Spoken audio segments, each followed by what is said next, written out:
سڵاوتان لێبێ و ئەم کاتتان باش لە کەناڵی ئاسۆی زانکۆوە لە خزمەتی ئێوەی خۆشەویستین. بۆ درێژەدان بە ڤیدۆکانمان سەبارەت بە کۆلێژە ئەندازیاریەکان لە هەرێمی کوردستان.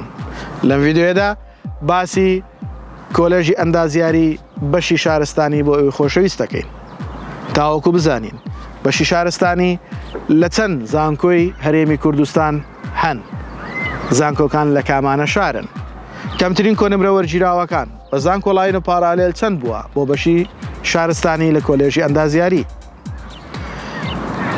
ئەزیزانم، ئەو ڤیدۆیە یاخۆت ئەو کۆنمرانەی ئێمە بۆ ئێوەی خۆشەویستی باسەکەین بریتە لە کەمترین کۆنمرە وەرگیراوەکان بۆ ساڵی خوێندنی 2022-2023 تاوەکو ئێوەی خۆشەویست لە کاتی پڕکردنەوەی فۆرمی زانکۆلاین بەرچاوڕوون بوون کاتێک کە فۆرمی ساڵی خوێندنی 2023-2024 پڕەکەنەوە بۆ ئەوەی سوودی لێ ببینن و بتوانن ڕیزبەندیەکی پوخت و جوان ئامادە بکەن.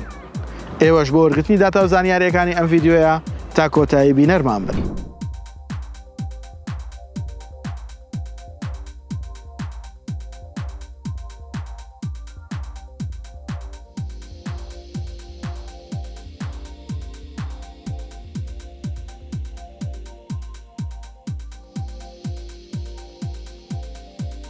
لایک، کۆمنت، سەبسکرایبی کەناڵیشمان لە یاد مەکەن.